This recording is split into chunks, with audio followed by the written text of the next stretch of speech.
ఓం సాయిరామ్ శ్రీమాత్రే నమః. అమ్మ బిడ్డలందరికీ నమస్కారం అండి. ఎలా ఉన్నారు? అమ్మవారి దయ వలన అందరూ కూడా సుఖంగా సంతోషంగా ఎప్పుడూ కూడా ఆనందంగా ఉండాలి అని చెప్పి అమ్మవారి తరపున నేను కూడా మనస్ఫూర్తిగా కోరుకుంటూ ఉన్నాను. ఈరోజు అమ్మవారు అందించే సందేశం ఏంటి అంటే కనుక, తల్లి ఒకరి కన్ను నీ కుటుంబం మీద పడింది, సమయం లేదమ్మా, ఈ కార్తీక సోమవారం రోజు లోపు నువ్వు తప్పించుకోవాలి, వారి పేరుతో సహా ఇప్పుడు చెప్తాను, జాగ్రత్తగా విను తల్లి అని చెప్పి ఏదో తెలియని సందేశాన్ని అమ్మవారు ఈరోజు మనకు అందించాలి అని అనుకుంటూ ఉన్నారండి. మరి అమ్మవారు ఏమి చెప్పినా కూడా అది మన మంచి కోసమే, మన భవిష్యత్తు కోసమే అని చెప్పి మనందరికీ తెలిసిన విషయమే కదా. మరి సందేశం వినే ముందు ఎవరికైతే అమ్మవారి మీద నమ్మకం ఉందో అమ్మవారి పేరున శ్రీమాత్రే నమః అని కామెంట్ చేసి చిన్న లైక్ ఇచ్చి సపోర్ట్ చేయండి ఫ్రెండ్స్. ఏవైనా సరే సమస్యలతోటి మీరు బాధపడుతూ ఉన్నా, ఏ ఇబ్బందులు మిమ్మల్ని ఇబ్బంది పెడుతూ ఉన్నా నాకు తప్పకుండా కామెంట్ సెక్షన్లో షేర్ చేయండి. అమ్మవారి గుడికి వెళ్ళినప్పుడు తప్పకుండా మీ పేరు నేను అర్చన అయితే చేయిస్తాను. ఈరోజు కార్తీక సోమవారం, మీ అందరికీ కూడా ఇదే ఆఖరి అంటే ఈ సంవత్సరానికి మనం జరుపుకునేటటువంటి కార్తీక సోమవారం ఈ రోజుతో సమాప్తమవుతుంది. ఈరోజు సాయంత్రంతో కార్తీక మాసం కార్తీక సోమవారం మనం చేసుకున్నటువంటి ఈ నెల వారి అన్నిటికీ ప్రతిఫలం అమ్మవారు ఈరోజు మనకు చూపిస్తూ ఉన్నారు. తప్పకుండా 100కు 1000% నమ్మకంతో కనెక్ట్ అవ్వండి. మీ అందరికీ కూడా అమ్మవారు ఈ రోజున శివయ్య ఆశీస్సులు ఉండాలి అని చెప్పి నిజంగా అమ్మవారి తరపున నేను కూడా మనస్ఫూర్తిగా కోరుకుంటూ ఉన్నాను ఫ్రెండ్స్. ఎన్నో రకాలైనటువంటి సమస్యలు మన పూజల వల్ల తీరుతాయి అని ఆలస్యం చేయకుండా అమ్మవారి యొక్క సందేశం ఏమిటో ఇప్పుడు తెలుసుకుందామా. తల్లి, నీకు ఇదివరకు కూడా ఒకసారి హెచ్చరించి చెప్పాను, మరలా ఇప్పుడు కూడా రెండవసారి చెప్పడం అయితే జరుగుతుంది. నీ కుటుంబం మీద ఒక స్త్రీ కన్ను పడింది, సమయం లేదమ్మా. ఎందుకంటే ఎప్పుడైనా సరే కానీ నరదిష్టికి నల్లరాళ్ళు సైతం పగిలిపోతాయి అని చెప్తారు కదా. అలాగే నీ కుటుంబంలో ఏర్పడుతున్నటువంటి సమస్యలకు, మీ భార్యాభర్తల మధ్య జరుగుతున్న గొడవలకు, మీ దగ్గర డబ్బులు లేకుండా ఇబ్బంది పడటానికి, అప్పుల సమస్యలు ఎక్కువ అవడానికి, అనారోగ్య సమస్యలు అనేవి ఎక్కువ అవడానికి, చీటికి మాటికి చిన్నదానికి పెద్దదానికి ఊరికినే కోపం అనేది ఎక్కువగా రావడానికి అన్నింటికీ కూడా కారణం ఆ స్త్రీ నీ ఇంటి మీద కన్ను వేయడమే. ఈ యొక్క స్త్రీ కన్ను శక్తి అనేది అంత విపరీతంగా నీ కుటుంబం మీద పనిచేస్తూ ఉంది. తల్లి, ఈ మాట నువ్వు వినే ఉంటావు కదా. ఎప్పుడైనా సరే కానీ వారి చేతితో చేస్తే బాగా కలిసి వస్తుందమ్మా. వారి చూపు చల్లటి చూపు అమ్మ అని చెప్పడానికి. అలాగే ఈ మాట కూడా విని ఉంటావు కదా, వీరి చెయ్యి అసలు మంచిది కాదు, వీరు ఎందుకు మంచిది కాదు, వారి చూపు పడింది అంటే అన్నం తినేటప్పుడు ఆ తిన్న అన్నం కూడా అరగదు, వాంతులైపోతూ ఉంటాయి. ఇలా రకరకాల మాటలు అనేవి వింటూనే పెరిగావు కదూ. అది అక్షర సత్యం. ఎందుకో తెలుసా, ఎప్పుడైనా సరే కానీ నిప్పు లేనిదే పొగ అనేది రాదు. ఒకవేళ పొగ వచ్చింది అంటే ఖచ్చితంగా దాని వెనుక నిప్పు ఉన్నట్లే లెక్క. ఇప్పుడు నువ్వు నా సందేశాన్ని వింటున్నావు అంటే గనక ఖచ్చితంగా నీ ఇంటి మీద ఆ స్త్రీ ఏడుపు ఉంది అనే లెక్క. ఇంతకీ ఆ స్త్రీ ఎవరు? దేనికి ఏడుస్తుంది? నీ నుంచి ఏమి కోరుకుంటూ ఉంది? నువ్వు ఎలా ఉండాలి అని చెప్పి తన యొక్క కోరిక, ఇవన్నీ కూడా నీకు పూర్తిగా తెలియాలి అంటే కనుక ఇప్పుడు నేను చెప్పే ప్రతి మాటను అర్థం చేసుకునే ప్రయత్నం అయితే చెయ్యి. ఇప్పుడు ఎవరైతే నేను ఒక స్త్రీ గురించి చెప్తూ ఉన్నానో ఆ స్త్రీ నీ కుటుంబంలో ఉన్న వ్యక్తే. ఆ వ్యక్తి నీకు రక్త సంబంధం కాదు, అలా అని చెప్పి నీ తోబుట్టువు కాదు, అదేవిధంగా నీ యొక్క అమ్మవారి వైపు కూడా కాదు. ఈ స్త్రీ గురించి నేను నీకు తెలియజేస్తాను. ఈరోజు కార్తీక సోమవారం చక్కగా నీవు పూజ చేసుకుంటూ ఉన్నందువల్లనే నీకు ఈ విషయాలన్నీ కూడా తెలియచేయాలి, కాపాడాలి. నీ అత్తింటి వారిలో ఉన్న స్త్రీ, ఈ స్త్రీ ఎందుకు ఏడుస్తూ ఉంది అంటే కనుక ఇక్కడ కారణాలు ప్రత్యేకంగా ఏవి కూడా అవసరం లేదమ్మా. ఎందుకో తెలుసా, తను ఏడవడానికి అసలు కారణమే లేదు. ఎందుకు ఈ మాట నేను చెప్తున్నాను అంటే కనుక, ఎప్పుడైనా సరే కానీ ఒకరు ఏడుస్తున్నారు అంటే కనుక మనం ఏదో బాగా డబ్బులు సంపాదించడం వల్లనో, లేదంటే కనుక ఎంతో ఆస్తులు కొనుక్కుంటూ ఉంటేనో, లేదా బంగారు నగలు కొనుక్కుని దిగేసుకుని తిరుగుతూ ఉంటేనో, లేదా భర్త బాగా మంచివాడై అడుగు కింద పెట్టకుండా చూసుకుంటేనో ఒకరి మీద పడి ఇటువంటి ఏడుపులు అనేవి జరుగుతూ ఉంటాయి. కానీ ఈ స్త్రీ ఎప్పుడైతే నీకు వివాహం జరిగి ఈ ఇంట నువ్వు అడుగు పెట్టావో అప్పటి నుంచి కూడా నీ యొక్క పతనాన్ని కోరుకుంటూ ఉంది. అదేవిధంగా నువ్వు మాట్లాడుతూ ఉన్నా, లేదా నువ్వు ఏదైనా పని చేస్తూ ఉన్నా, నీ యొక్క మాటలను, నీ యొక్క పనిని ప్రతిదీ కూడా గమనించి అందు నుంచి ఏదో ఒకటి నేర్చుకొని తన యొక్క జీవితంలో అలవాటు చేసుకునే ప్రయత్నం అయితే చేస్తూ ఉంది. అంతవరకు తప్పు లేదు. కానీ ఆ పని నువ్వు చేస్తున్నంతసేపు కూడా నువ్వు పనిలో ఆ పని ఫెయిల్ అయిపోవాలి, ఆ పని జరగకూడదు, ఆ పనిలో నష్టం రావాలి అని చెప్పి కోరుకుంటూనే ఉంటుంది. ఇంకొక మాట చెప్పనా బిడ్డ, కనీసం నువ్వు కడుపుకు తినే తిండి కూడా నువ్వు ఇంట్లో 4 గోడల మధ్య ఏం వేసుకుని తింటావో, ఏ పంచభక్ష పరమాన్నాలు తింటున్నావో, ఏ రకరకాల కాయలు తింటున్నావో, ఎన్ని రకాల జ్యూసులు చేసుకుని తాగుతున్నావో, ఇలా నీ యొక్క తిండి గురించి కూడా ఆ స్త్రీ ఎప్పుడూ ఆలోచిస్తూనే ఉంటుంది. కానీ నీ మనస్సాక్షికి తెలుసు నువ్వు ఏమి తింటున్నావు, నీకు ఆరోగ్యం ఎలా ఉంది అని చెప్పి.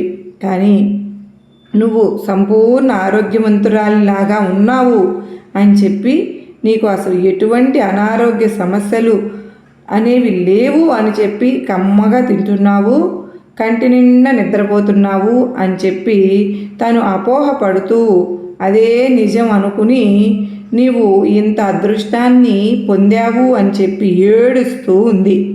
కారణంగా నువ్వు తిన్న అన్నం కూడా సరిగ్గా అరగపోకపోవడం, నీకు అనవసరంగా గ్యాస్ట్రిక్ ప్రాబ్లమ్స్ అనేవి రావడం, పడుకున్నా కూడా కంటి నిండా నిద్ర అనేది లేకపోవడం, ఇలా ఎన్నో రకాలైనటువంటి సమస్యలతోటి నువ్వు బాధపడుతూ ఉన్నావు. నీ యొక్క బాధలు కేవలం నీ కుటుంబ సభ్యులకు అంత మాత్రమే కాదు, నాకు మొరపెట్టుకుంటూ పదే పదే నా పేరును తలుచుకుంటూ ఉంటున్నావు కదా. నాకు మాత్రమే తెలుసమ్మా, కానీ తను మాత్రం అందుకు వ్యతిరేకంగా విరుద్ధంగా అనుకుంటూ ఉంది. ఇదే విధంగా నువ్వు ఎక్కడికైనా వెళ్ళినా వచ్చినా నువ్వు ఏం కొనుక్కుంటున్నావో, ఏం బంగారాలు దాచిపెడుతూ ఉన్నావో, లేదా ఇంకా ఏదైనా సరే ఆస్తులు కొంటున్నావేమో, ఇంకా ఏదైనా బట్టలు కొనుక్కుంటున్నావేమో అని చెప్పి తన యొక్క దృష్టి అంతా కూడా నువ్వు ఇంటికి వచ్చేంత వరకు కూడా ఆలోచిస్తూనే ఉంటుంది. ఎప్పుడైనా సరే ఏదైనా పేరంటానికో పెళ్ళికో అంటే కొత్త చీర కట్టుకున్నా లేదా కొత్త బట్టలు వేసుకున్నా కూడా నీ మీద పడే తన దృష్టి అంతా కూడా నువ్వు అలా ఉన్నావు, ఇలా ఉన్నావు అని చెప్పి చూసి చూడనట్టుగా నీ మీద దిష్టి చూపును పెడుతూనే ఉంటుంది. నువ్వు అంతకుముందు చాలా ఆరోగ్యంగా ఉండేదానివి, చాలా ఆనందంగా కూడా ఉండేదానివి, మనస్ఫూర్తిగా నవ్వేదానివి, మనసంతా కూడా ఎటువంటి ఆలోచనలు అనేవి లేకుండా ఒక తెల్లటి కాగితం లాగా స్వచ్ఛంగా నీ మనసు ఉండేది. కానీ ఇవాళ రోజున నువ్వు పడుకుంటే నిద్ర పట్టదు, నువ్వు సరిగ్గా తిన్నా కానీ ఒక ముద్ద ఎక్కువ తిన్నా సరే కానీ అరగదు. అదేవిధంగా తరచూ తలనొప్పి, ఉదయం ఉన్న హుషారు సాయంత్రం పూట నీకు ఉండడం లేదు. ఏదో రకమైనటువంటి ఆలోచనలు మనసులో అలా తిరుగుతూ ఉంటే నీ యొక్క బాధ, నీ యొక్క సమస్యలు అనేవి ఎవరికి చెప్పాలో అర్థం కాక, ఏమి చెయ్యాలో తెలియక సతమతమైపోతూ నీ బాధ అనేది నీకు మాత్రమే తెలుస్తుంది. అలాగే కొన్ని అనారోగ్య సమస్యలతోటి నువ్వు కూడా ఈ మధ్య నువ్వు మెడిసిన్ అనేది వాడుతూ వస్తూ ఉన్నావు. ఇలా నీ బాధలో నువ్వు మునిగిపోతూ ఉంటే నీ ప్రతి అడుగును కూడా ఆ స్త్రీ గమనిస్తూనే ఉంటుంది. ఇలా గమనించడం వల్లనే జరిగేది ఏంటి అంటే గనుక ఒక్కటే, అది గుర్తుపెట్టుకోమ్మా. వెయ్యగా వెయ్యగా వెయ్యగా ఒక గోడ మీద రాయి, అది 10 రాళ్ళు వేస్తే 10 రాళ్ళు తగలకుండా పోవచ్చేమో, కానీ 11వ రాయి తగులుతుందిగా. అలా ఒక 100 రాళ్ళు నువ్వు వేస్తూ ఉంటే 100లో కనీసం 4 రాళ్ళు అయినా కానీ ఆ గోడకు తగులుతాయిగా. అలాగే ఈ దిష్టి కూడా ఒకసారి తగలకపోవచ్చు, కానీ 2 సార్లు తగలకపోవచ్చు, కానీ అనగా అనగా అనగా అనగా ఒక్క మాట తగులుతుంది అన్నట్లుగా తను ఎన్ని వేల సార్లు అంటోందో, ఎన్ని లక్షల సార్లు అంటోందో నీ యొక్క బాగు గురించి. అందుకనే నీ జీవితం ఇలా తయారయ్యింది, ఇలా కష్టాల పాలు అయ్యింది, ఇలా మానసిక క్షోభకు గురవుతూ ఉన్నావు, ఇలా అనారోగ్య సమస్యలను తెచ్చిపెడుతోంది, ఇలా కుటుంబంలో భార్యాభర్తల మధ్య గొడవలకు కారణమైంది. ఎప్పుడైనా సరే కానీ అంత దిష్టి దోషం అనేది ఉండనేకూడదు. కనుక ఈ యొక్క సోమవారం రోజు ఏదైతే ఇప్పుడు నువ్వు కార్తీక సోమవారం రోజున ఈ యొక్క సోమవారం లోపు కానీ లేదా ఈ సాయంత్రం రోజు లోపు కానీ నేను చెప్పినట్లుగా చేసుకో. నీవు ఎవరి యొక్క ఏడుపులతోటి కానీ బాధపడుతూ ఉన్నావో, ఎవరి యొక్క దిష్టి అనేది నీ మీద, నీ ఇంటి మీద, నీ కుటుంబం మీద ఉందో, వారి ఏడుపులతో పాటు వారి యొక్క నరదిష్టి అంతా కూడా పూర్తిగా వెళ్ళిపోతుంది. తల్లి, నీ ఇంట్లో ఉండే నెగిటివ్ శక్తి అంతా కూడా బయటకు వెళ్ళిపోయి నీ ఇల్లంతా కూడా పాజిటివ్ వాతావరణంలో నిండిపోతుంది. నీకున్నటువంటి అనారోగ్య సమస్యలన్నీ కూడా తీరిపోయి నువ్వు ఆరోగ్యంగా ఆనందంగా నీ యొక్క శరీరంలోకి కొత్త హుషారు వచ్చినట్లుగా అనిపిస్తుంది. అయితే ఇంతకీ ఏం చేయాలి దుర్గమ్మ అని చెప్పి అడుగుతూ ఉన్నావు కదూ. అయితే నేను చెప్తానమ్మా, నువ్వు జాగ్రత్తగా విను. ఈరోజు కార్తీక సోమవారం. ఈరోజు నువ్వు ఉదయాన్నే చక్కగా సూర్యోదయానికి ముందే నిద్రలేసావుగా, చక్కగా శివాలయానికి వెళ్ళి వచ్చావు, వాకిళ్లతో చక్కగా శుభ్రంగా కడుక్కుని మంచిగా ముగ్గు వేసుకున్నావు. ఈరోజు కార్తీక సోమవారం రోజు నీకు చక్కగా ఈరోజు ఏం పనులు నువ్వు చక్కగా పూజ చేసుకుని మొదట ఈరోజు గనక మంచి రోజు. ఎంతోమంది ఋషులు మునులు ఇవాళ రోజున 1000 కళ్ళతో ఎదురు చూసే కార్తీక సోమవారం. ఎందుకో తెలుసా, ఇవాళ రోజున ఏ పరిహారం చేసుకున్నా రెట్టింపు ఫలితం అనేది వస్తుంది అని చెప్పి నువ్వు తెలుసుకో.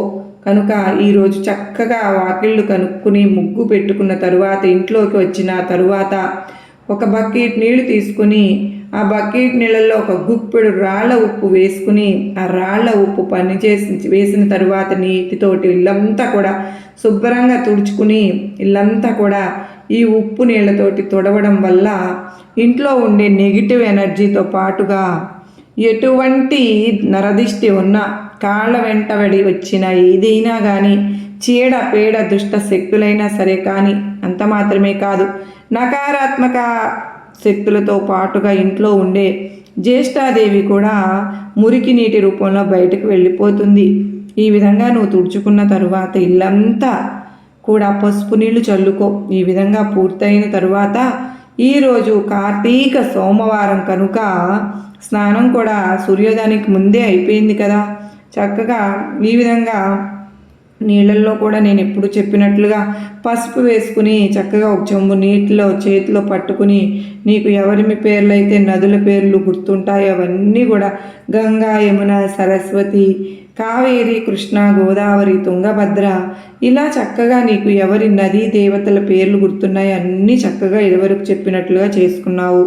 అన్నింటినీ కూడా మనసులో తలుచుకున్నావు కనుక నీ తల మీద నీళ్లు పోసుకున్నావు. ఆ విధంగా చేయడం వల్ల నీ ఒంటికి ఆవహించి ఉన్నటువంటి నరఘోషతో పాటుగా నీ యొక్క శరీరంలో ఉండే అనారోగ్య సమస్యలన్నీ కూడా పూర్తిగా తీరిపోయినట్లుగా భావించి నువ్వు పట్టిందల్లా కూడా బంగారం అయిపోయింది, నీ ఒంట్లోకి కొత్త శక్తి అనేది మళ్ళీ వచ్చేస్తోంది అని అర్థం చేసుకున్నావుగా. కనుక ఇవాళ రోజున చక్కగా ఈ స్నానం ఆచరించావు. ఆ తరువాత మంచిగా నువ్వు ఉతికిన వస్త్రాలు ధరించుకున్నావు. ఈ కార్తీక సోమవారం రోజు ఎట్టి పరిస్థితుల్లో కూడా నువ్వు మంచిగా శుభకరమైనటువంటి దుస్తులను ధరించి పసుపు కానీ ఎరుపు కానీ లేదా ఏవైనా సరే రంగు బట్టలు ధరించి నలుపు రంగు మాత్రం ధరించకుండా ఈ విధంగా చక్కగా మంచి ఉతికిన వస్త్రాలు వేసుకున్న తర్వాత ఈరోజు దేవుని చిత్రపటాలను కూడా మంచిగా పూలను పెట్టుకుని ఆవు నేతితోటి దీపారాధన చేసుకునే ప్రయత్నం అయితే చేయమ్మా. ఆవు నేతితో దీపారాధన చేసుకున్న తరువాత దేవుని చిత్రపటం ముందు నైవేద్యాన్ని తప్పనిసరిగా పండ్లు కావచ్చు, లేదంటే బెల్లం ముక్కలు కావచ్చు. కనుక లేదు అనుకుంటే కనుక నీ దగ్గర ఏవైతే తినుబండారాలు ఉన్నాయో వాటిని నైవేద్యంగా పెట్టుకుని ప్రసాదం అయితే మంచిగా నైవేద్యం అయితే పెట్టుకుని పూజ అయితే చేసుకున్న తరువాత నువ్వు ఒక ఎరుపు రంగు క్లాత్ అంటే ఒక జాకెట్ ముక్కను తీసుకో. ఎరుపు రంగు జాకెట్ ముక్క, ఆ జాకెట్ ముక్కలో ఈరోజు నువ్వు ఒక వేర్లతో సహా పీక్కుని వచ్చిన కలబంద మొక్కను పెట్టుకుని అందులోనే కొంచెం ఉప్పు, ఆ ఉప్పుతో పాటుగా 2-3 లవంగాలు, ఒక ఎండుమిరపకాయలు, చక్కగా ఒక గుప్పెడు ఆవాలు, కొంచెం పసుపు, కొంచెం కుంకుమ, వీటన్నిటినీ కూడా వేసి ఒక ముడిలాగా ఆ జాకెట్ ముక్కలో కట్టుకొని ముడిపెట్టుకుని ఈ విధంగా ముడిపెట్టిన తర్వాత జాకెట్ ముక్క మీద చక్కగా పసుపు అవి రాసుకుని నువ్వు ఆ ముడిపై కట్టుకున్నావు కదా, దాని అంతటినీ కూడా చక్కగా మూట కట్టుకున్న తరువాత ఆ జాకెట్ ముక్క పసుపు కుంకుమను రాసుకున్న తర్వాత గంధము కుంకుమ రాసుకున్న తర్వాత కలబంద మొక్క ఉంటుంది కదా, రాళ్ళ ఉప్పు, లవంగాలు, ఆవాలు, ఎనురుగాయలు, పసుపు కుంకుమ ఇవన్నీ కూడా ఏం చేస్తాయి అంటే కనుక కలబంద అంటేనే నరఘోషను తీసివేస్తుందమ్మా. మనం వేరుతో సహా కలబందను వేయడం వల్ల ప్రాణశక్తి అనేది కలబందలో ఉంటుంది. కనుక ఖచ్చితంగా ఈ ప్రాణశక్తి ఉన్న కలబంద ఆ యొక్క జాకెట్ ముక్కలో పెట్టుకున్నప్పుడు మిగతా పక్కన ఉండే వాటన్నింటికి కూడా ప్రాణశక్తి ఏర్పడుతుంది. నేను ఇందులో వేసినటువంటి ప్రతిదీ కూడా ఇంట్లో ఉండే నెగిటివ్ ఎనర్జీని, నరఘోషను, నరదృష్టిని, ఇంటిని ఆవహించి ఉన్న నెగిటివ్ ఎనర్జీని, అంత మాత్రమే కాదు ఏ సమస్యలు అయితే మిమ్మల్ని ఇబ్బంది పెడుతూ ఉన్నాయో ఆ సమస్యలన్నింటినీ కూడా దూరం చేయడానికి ఇవి చాలా చాలా అత్యద్భుతంగా ఉపయోగపడతాయి. కనుక ఇలా ముడివేసి దేవుని ముందు కాసేపు పెట్టుకుని ఆ యొక్క మూటను, ధూపాన్ని కానీ సాంబ్రాణి పొగను కానీ వేసుకున్న తరువాత మంచిగా హారతుని ఇచ్చి పూజ ముగించుకున్న తరువాత ఆ యొక్క మూటను తీసుకుని మీ ఇంట్లో ఎన్ని గదులు ఉన్నాయో అన్ని గదులలో కూడా ప్రతి మూలకు కూడా మూటను చూపించి తరువాత మీరు ఆ మూటను ఒక ఈశాన్య మూలలో ఏదో ఒక గదిలో ఈశాన్య మూలలో కనుక కింద పెట్టేసేయండి. ఈ విధంగా పెట్టిన తర్వాత మీరు ఏ రోజు అయితే పెడతారో అంటే ఇవాళ రోజును చేసుకున్నావా కనుక మరలా చక్కగా అలా పెట్టిన 24 గంటల వరకు ఆ మూటను అక్కడే ఉంచుకున్న తరువాత దాన్ని కదపకూడదు అన్నమాట. ఆ విషయాన్ని మాత్రం గుర్తుపెట్టుకోండి. ఈ యొక్క 24 గంటల్లో మీ ఇంట్లో ఉండే నెగిటివ్ ఎనర్జీ అనేది దుష్ట శక్తులు, చీడ పీడ, ఎటువంటి కర్మలు, నకారాత్మక శక్తులు, నరఘోష, నరదిష్టి ఇవన్నీ కూడా పూర్తిగా ఈ మూట లాగేసుకుంటుంది. ఆ తరువాత 24 గంటలు గడిచిన తర్వాత మూటను తీసుకుని ఏదైనా సరే కానీ పారే నీటిలోనా లేదంటే కనుక ఎవ్వరు తొక్కకుండా ప్లేస్ ఉండేనా నిర్మానుష్యమైనటువంటి ప్రదేశాల్లో కానీ విసిరి పడేసేయండి. అలా విసిరి పడేసిన తర్వాత వెనక్కి తిరిగి చూడకుండా ఇంట్లోకి వచ్చేసేయాలి. ఇంట్లోకి వచ్చేటప్పుడు కాళ్ళు, చేతులు, మొహము కడుక్కొని ఇంట్లోకి రావాలి. ఇలా చేయడం వల్ల మీ ఇంటికి ఆవహించి ఉన్నటువంటి నరఘోష, నెగిటివ్ ఎనర్జీ, ఎటువంటి చెడు శక్తి అయినా కూడా వెళ్ళిపోతుంది. ప్రత్యేకంగా ఈ యొక్క రోజున కార్తీక సోమవారం రోజు నీకున్న నరదిష్టిని కూడా తొలగించుకోవడం కోసం ఒక చెంబుడు నీళ్లు తీసుకుని ఆ చెంబుడు నీళ్ళల్లో కూడా కొంచెం పసుపు, కొంచెం సున్నం ఉంటుంది కదా, సున్నం తినే సున్నం, కిళ్ళీలో వేసుకునే సున్నం ఉంటుంది కదా, ఆ పసుపు సున్నం రెండు కలుపుకొని ఏమవుతుందంటే అవి ఎర్ర నీళ్ళుగా మారతాయి. ఆ యొక్క ఎర్ర నీళ్ళల్లో కొన్ని వెంట్రుకలు, కాస్త రాళ్ళ ఉప్పు, 4-5 ఎండుమిరపకాయలు, చిన్న బొగ్గు ముక్క, ఆ బొగ్గు ముక్కను కూడా వేసి ఆ ఎర్ర నీళ్లను రెడీ చేసుకుని సాయంత్రం పూట సంధ్యా సమయంలో ఇవాళ రోజున ఇంటి బయటకు వెళ్ళి తూర్పు ముఖంగా నుంచుని ఎడమ చేతి వైపు నుంచి 3 సార్లు, కుడివైపు నుంచి 3 సార్లు తలపై భాగంలో తిప్పుకొని ఆ ఎర్ర నీళ్లను ఏదైనా సరే పారే నీటిలోనా లేదంటే ఎవరు తొక్కని ప్రదేశంలో కానీ పారబోసి కాళ్ళు చేతులు ముఖం కడుక్కొని ఇంట్లోకి రావాలి. ఈ విధంగా చేయడం వల్ల నిన్ను ఆవహించిన ఉన్న నరఘోష నరదిష్టి అంతా కూడా చక్కగా పూర్తిగా బయటకు వెళ్ళిపోతుంది. అర్థమైంది కాదు? ఈ 2 పనులు నువ్వు చేసుకుని తీరాల్సిందే. లేకపోతే వెయ్యంగా ఒక రాయి తగిలినట్లుగా నరదిష్టికి నీ యొక్క కుటుంబం అనేది చాలా వరకు కూడా ఇబ్బంది పడాల్సి వస్తుంది.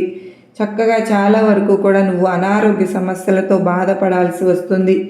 నువ్వు కనుక తప్పనిసరిగా ఈ పరిహారాలు అనేవి చేసుకుంటే నీకు నీ ఇంటి మీద ఉండే నరఘోష పూర్తిగా తొలగిపోయి నీ జీవితంలోకి సంతోషాలు, ఆనందాలు, అదృష్టాలు అనేవి అడుగు పెడతాయి అన్న విషయాన్ని నువ్వు గుర్తుపెట్టుకో. అర్థమైంది కదూ?